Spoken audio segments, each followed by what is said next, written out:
Tingnan nyo guys. Grabe oh, isang puno lang yan ng avocado. Ang daming bulaklak. Grabe siya, makabulaklak. Sana hindi yan mahulog lahat. Ayan, dami talaga oh guys. Want to sawa tayo ng avocado nito. Grabe oh. Nagwi-wave lang sa atin, no? It's waving. Oh my God, isang puno lang yan, ha? Marami pa. Yung isang puno pa, oh. Ibang variety naman yan, oh.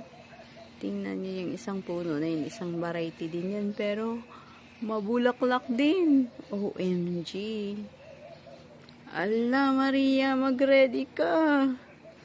Dami mong ubusin na avocado. At tingnan din natin yung isa pa. Punta tayo doon sa isa. Teka lang ha. Ito. Ayan, isa. Isang puno pa yan. Puno ng bulaklak. Magiging puno din yan ng avocado fruits. Ayan, pangalawa. Pangalawang puno. Ayan. Ganon din. Puno ng bulaklak. At yung pangatlo, ganun din. Grabe naman yan talaga. Oh, diba?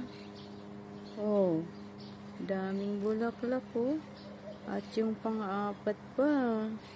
Oh, dami ding bulaklak. Ala, want to sawa si Maria ng avocado. Pag summer, want to sawa tayo guys. My gosh. I am blessed. Salamat po sa biyaya, Lord, na darating. Mabiyayaan ka lang ng maraming bunga na avocado. You are blessed na talaga. Grabe, super. Oh, di ba? May plug pa ng ano, oh. My gosh, saan ka pa? Grabe. Grabe talaga. Ayan. Transfer tayo dito sa malaki. Ayan o. Diba o? Dami o. Grabing bulaklak. My God. Up to there o. Grabe. Ang sarap nito. Ang sarap pa naman ng bunga nito.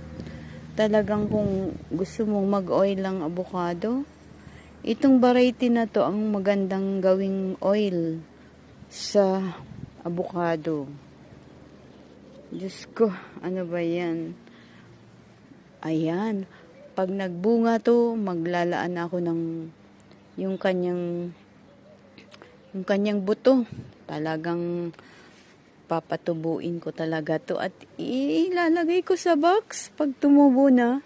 Baka pwede naman, kaya lang ang problema niyan ang problema nito pag nasa box, pag napatubo ko na, mamamatay din kasi 2 months yan sa box. Well, siguro pag umuwi na lang ako, kukuha ko ng avocado na tambuin ko yung buto niya. Yun na lang siguro. 'Di ba? Good idea. So yun na lang, pag uwi ko na lang, dala ko ng mga ilang piraso na buto at itatanim ko sa Pinas. Kasi itong barito na to ibang klase.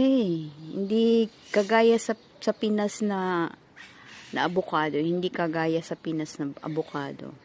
Ibang variety talaga siya. So, yan lang guys. Salamat sa support sa aking channel.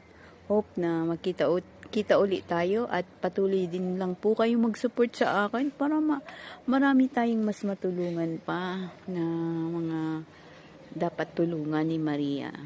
So, yung pagbablog ni Maria, hindi lang para sa kanyang sarili, kundi sa iba din po na nabibigyan natin ng biyaya. Salamat po sa pagsuporta. Thank you. Love you guys.